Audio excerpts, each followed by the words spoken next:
How y'all doing? All right. I'm Russ. Hey, Russ. Fleet, and I'm a recovering alcoholic. Hey, Russ. Oh man, he said, you know, he asked me to, you know, share with you guys tonight, and it's always an honor anytime I'm asked to share, you know, my story. And boy, am I nervous. You know, it's like my heart's up here right now, and time's a little too tight. You know, I was talking to my buddy, and I was like, honestly, like, what do I speak about when I say I'm celebrating recovery? Because, you know, the honest to God truth is, like, every morning I wake up is a blessing. You know, I'm a self-centered individual just by nature. You know, really, it was like, you know, growing up, my parents really had nothing to do with, you know, the man I became, because they did the best they could with what they had. And the fact was, is like, I had the inability to deal with the feelings that I was feeling inside. You know, and that truly just resorted, you know, when I got introduced to, you know, narcotics and alcohol, it was just like, it was all good, like, because I no longer had to feel the pain that I was feeling inside, and I felt normal. You know what I mean? And it was just like, you know, my family slowly started to go into the back. I started to hang out with new friends that I thought were friends. And, you know, lo and behold, I've been in and out of institutions for the past 20-some years. And I couldn't understand why. You know, I really didn't understand until I came into the program. It's a couple guys like really took me under their wing, and they're like, Russ, you're not going to continue to do what you used to do. This is what you're going to do. You know, and I had no choice at that point in my life, because like I had burned every bridge that I had crossed at that point in my life. Nowhere to turn. But then there was these guys that were sitting across the table buying me a meal, because of course I had no money. And they're like, look, you're going to do what we did. You know, I couldn't understand that I suffered from a phenomenal craving that, like, once I put the first drink in me, I was off to the races. I couldn't understand that. I couldn't understand that I had an allergic reaction to alcohol. You know, I couldn't understand that. And I'm like, why? You know, I always drew that line in the sand. I had good intentions every night I went out. I truly did. I was like, oh, tonight's going to be a good night. I'm going to have a couple of drinks. And next thing I know, I'm waking up with paper stapled to my chest. Like, how'd I end up here again? You know, that's kind of like my story. You know, so I listened to these guys, and I got involved in the fellowship, and it was like, you know, I began to work the steps that somebody had mentioned earlier, and it was like I was able to get an understanding of like what truly was going on with inside my own skin. You know, I was truly able to get an understanding of like why I was truly feeling the way I was feeling. You know, and I was able to go to some of those people that I had wronged, and I was able to get their side of the story and say, you know, what is it that I could do to make it right? And a lot of people that I talked to were like, just keep doing what you're doing, because we like the Russ that's here now. You know, because I wasn't a guy you wanted to hang out with. I truly wasn't. You know, I clean up very well. You know, I truly do. You know, like a lot of people think that like the guy under the bridge is the one with the issue. You know, but there's doctors and lawyers. You know, I drank with high class people, and you would never know that they do the things that they do once they get the first one in them. You really wouldn't know. You know, and the fact is like, you know, it's my duty in recovery is to help that guy that's just getting out or that has nowhere to turn. It's my job to lend a hand. It's my job to help guide him in a new direction. You know, that's why I'm here. You know, I got 3 3/4 houses, and it's like I deal with guys on a daily basis, and it's really mentally like they're children. You know what I mean? Because they truly are. You know, I couldn't understand it when I first started using at the age of 14 and 9 years old, that I literally stopped growing mentally from that point on. And people were like, well, you act like a kid. And I was like, well, statistically speaking, you know, the last time I got high was like, I don't know, I was 14. So right now I should be about 18, so I'm good to go. You know what I mean? And but the fact was, is like, you know, the program allowed me to evolve into the man that I am today. You know, it's helped guide me in a process to get a better understanding of like how to be a son to my family, you know, how to be a brother, how to be an uncle, how to be a dad. You know, I got a letter when I was incarcerated from my daughter, and it impacts me to the point to where it's like I remember it on a daily basis. It's like my daughter said to me that like, Dad, there's a hole in my heart that you fill, but you're in jail. And I know it's only a hole that God can fill while you're in there. And I bust down in tears, man. And I was like, what am I doing to my little girl? You know what I mean? See, addiction had taken my son away from me too. I didn't see my son for 10 years. You know, I didn't have a care in the world. I was going to give up my rights to my son. You know, because I didn't know what to do. I didn't know where to turn. You know, but after I made a heartfelt amends to my son's mother, you know, I got to see my son for the first time in 10 years. I got to spend time with him. Now we're friends on Facebook. You know, he picks up the phone when I call him. You know, my daughter's like, Dad, I need to go shopping for school, and I'm there. I'm able to supply the funds to do it. You know, the whole direction and outlook on life has truly changed for me. You know, it wasn't that anybody had any control over, because like I would rip through anybody's life that was in my way like a tornado. It tells me right there. You know, I had no concern, no compassion. I didn't care who I was hurting, how I was hurting them. I just wanted to do what I wanted to do, and that was just the bottom line of it. You know? I'm a business owner today. You know, that's amazing. You know, I don't only own one. I don't only own one. You know, see, I got the disease of more. I got to have two. You know what I mean? But the fact is like, you know, when the parents call me up and they're begging and crying, like, how can you help my son? And really, I get so upset, but there's nothing I can do. You know what I mean? Because the fact is I wasn't willing till I was beaten to the point to where there was nowhere else to go. And it's only by God's grace that I'm standing here. And I don't know why God chooses to take the people he takes and makes the decision he makes, you know. But I know that every time that I chose to play God, bad things happened in my life.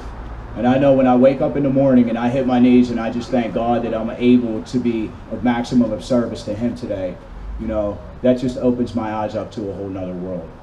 You know, I mean, I still get road rage. You know, I'm human. You know, but I have to understand, especially with the guys that I'm dealing with today, that, like, you know, we fall short. You know, I couldn't understand, like, when I was incarcerated and my dad's on the other end of the phone and my dad says, I can finally sleep. And I'm like, well, what are you talking about, dude? I haven't talked to you for 4 months. Not understanding that for the past 4 months, he was wanting the phone to ring and for him to know that I was okay. And I didn't care.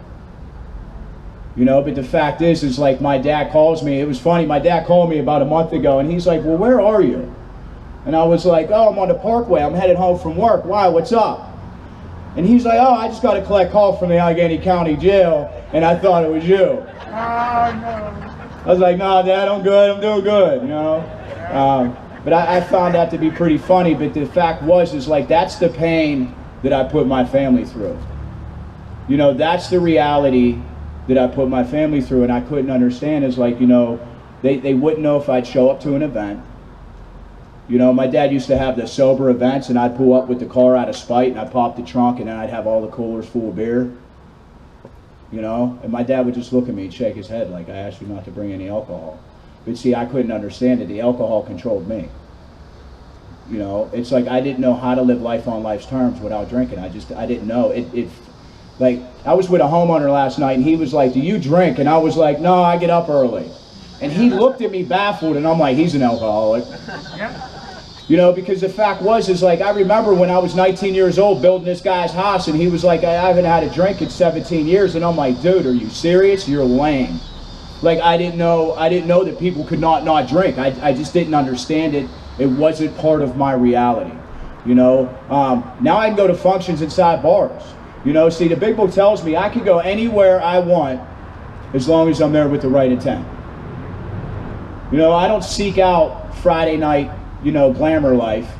You know, but if there's an event where I have to be around it, I'm around it. Like, it is what I fear nothing with God in my life and with the solution with my friends in my life.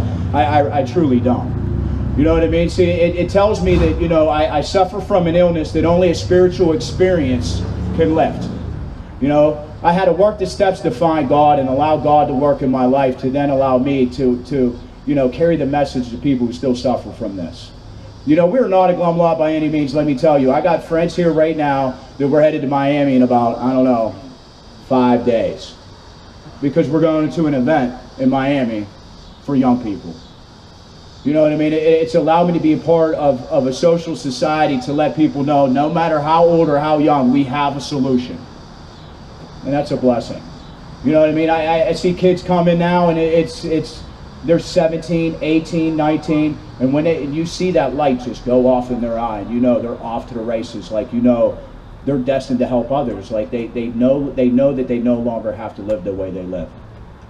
You know what I mean? But it also tells me that I ought to help somebody that just doesn't want help. I'm wasting my time. And that's the harsh reality of it.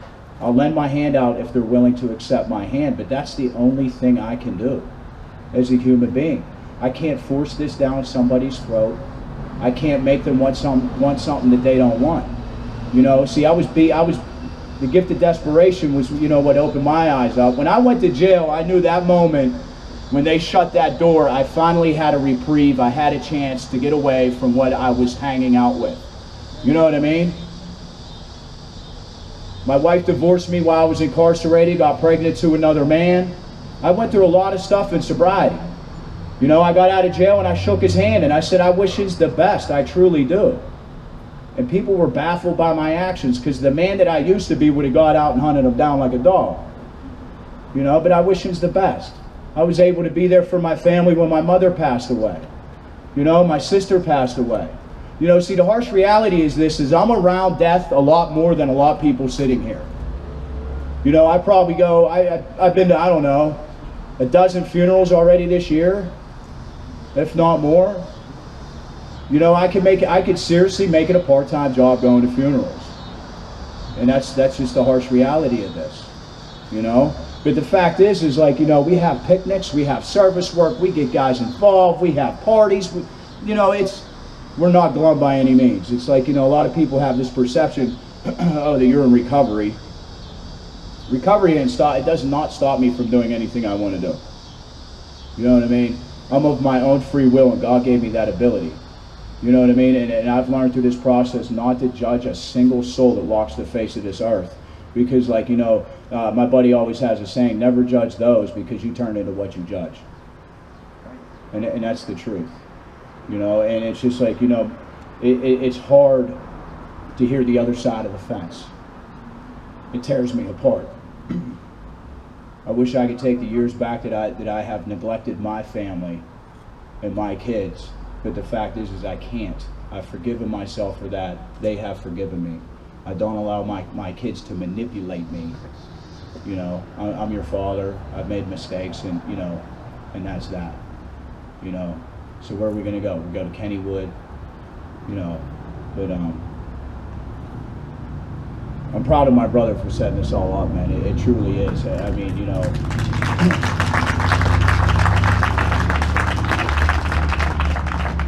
One of my famous things that I've heard before is like, you know, closed mouths don't get fed. You know what I mean? And people were talking about statistics and this and that. You know, I refuse to die a statistic. You know what I mean? I truly do.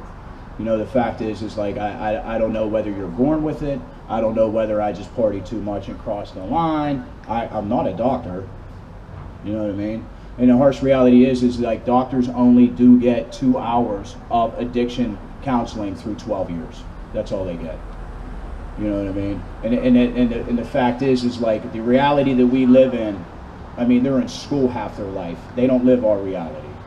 You know what I mean? So I just claim that to be ignorance, you know, on that level. But the fact is like, you know, voices get heard, man, if you scream loud enough. You know, and that's the bottom line of it. And I'm honored to stand here and, you know, just let you know a little about my goofy personality. You know, but thank you.